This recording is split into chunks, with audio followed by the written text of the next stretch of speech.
ప్రియమైన దేవుని ప్రజలారా, ఈరోజు క్రీస్తు వంశావళిని గూర్చి నేర్చుకుందాం.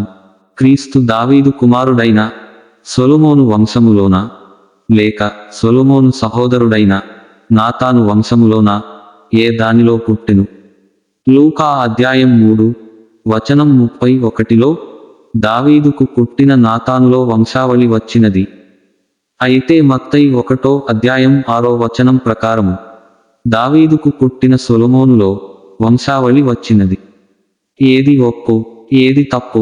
క్రీస్తు దావీదు కుమారుడైన సొలొమోను వంశములో పుట్టినట్ల, లేక సొలొమోను సహోదరుడైన నాతాను వంశములో పుట్టినట్ల? మత్తయి సువార్త 1వ అధ్యాయంలో దావీదు కుమారుడైన సొలొమోను వంశము నుండి క్రీస్తు వచ్చినట్లు ఉన్నది. లూకా అధ్యాయం 3 వచనం 31లో నాతాను వంశములో నుండి క్రీస్తు వచ్చినట్లు ఉన్నది. ఈ రెంటిలో ఏది సరియైన వరుస?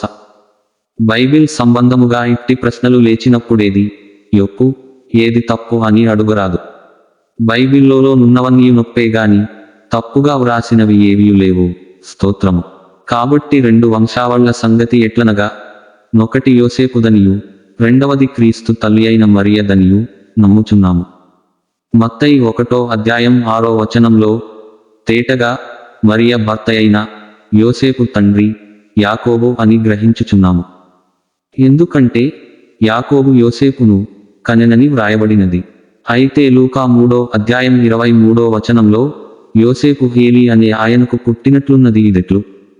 ఒకటే సమయములో యోసేపు యాకోబు అనే వానికిని హేలి అనేవానికిని పుట్టియుండగలడా?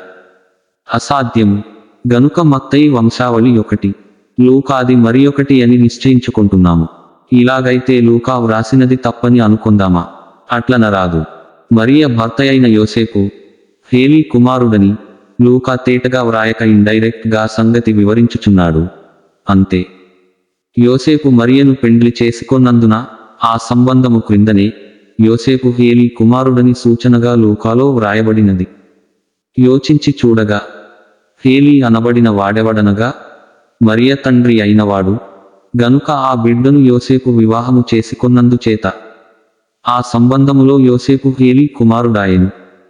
క్రీస్తు దావీదు కుమారుడని పిలువబడెను అనగా ఆ వంశములో పుట్టినందున ఆ సంబంధము క్రింద దావీదు కుమారుడని పిలువబడుచుండెనని స్పష్టము. లూకా 6వ అధ్యాయం 16వ వచనంలో అపోస్తలుడైన తద్దయి యాకోబు సహోదరుడైన యూదా అని పిలువబడుచున్నాడు. గాని అపోస్తుల కార్యములు 1వ అధ్యాయం 13వ వచనంలో యాకోబు కుమారుడని పిలువబడుచున్నాడు. అయినను క్రింద సహోదరుడను పేరు కలిపిరి.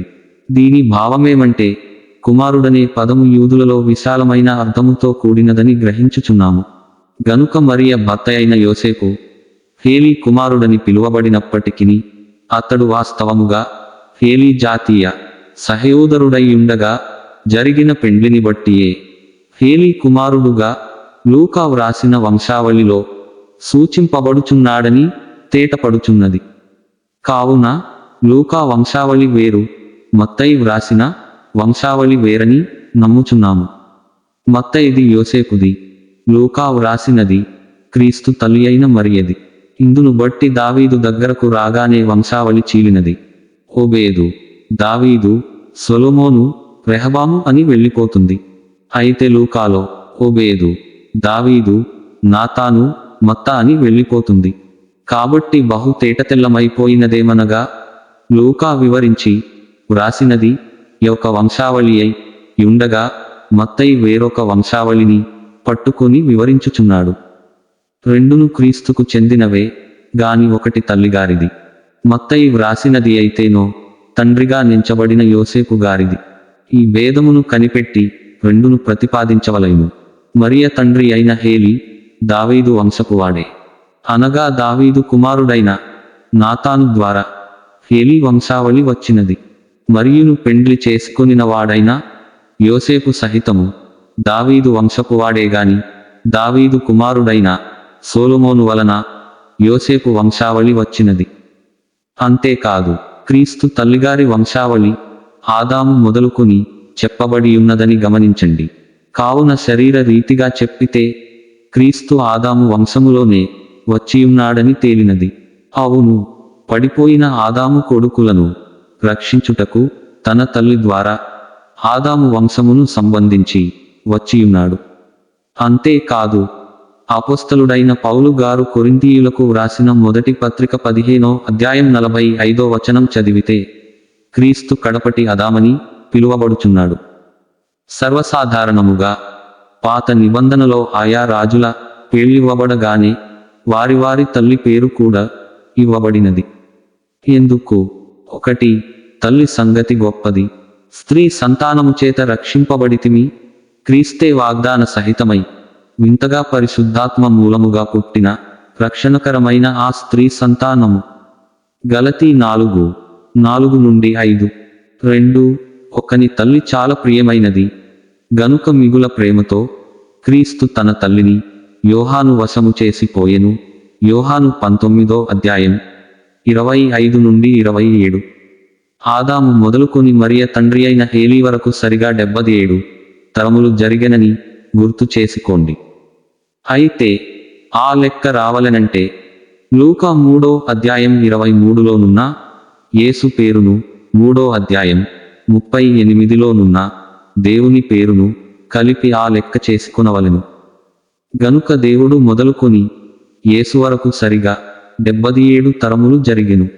దేవుడు మొదలుకొని అని చెప్పితిన తప్పు. దేవుడాద్యంతములు లేని వాడేగాని లూకా వ్రాతలలో దేవుడైన క్రీస్తు అవతరించిన లెక్క చెప్పగోరితే నిట్లు 77 తరములను లెక్కించి సంగతి పరిష్కరించవలయును. 7 అంటే మంచి సంఖ్య, 77 అయితే మరీ శ్రేష్టమైనది. క్రీస్తు తల్లి వంశావళిని పట్టుకొని పరికించి చూచిన 70 అంటే మంచి సంఖ్య, శ్రేష్టమైనవాడు గనుక ఆయన ఆది కూడా శ్రేష్టమైన అంశమైనట్టు 77 అనే సంఖ్యకు వచ్చి తీరవలెను, తప్పదు. క్రీస్తు ఆదాము మొదలుకొని ఇట్లు తరములన్నీ దాటి వచ్చిన సరేగాని ఆదాము దేవుని కుమారుడై ఉండెనని లూకా 3వ అధ్యాయం 38లో వ్రాస్తున్నాడు. కాబట్టి శరీరధారి అయిన క్రీస్తుయేసు ఉద్భవము కేవలము తండ్రి అయిన దేవునిలోనే వేరుపారి నాటుకుని ఉన్నదని తెలిసికొనుడి. ఈ గొప్ప శ్రేష్ఠుడైన క్రీస్తు మీకు గిట్టెన, లేక ఆయన తల్లి సంగతి మాత్రము మీకు గిట్టెన?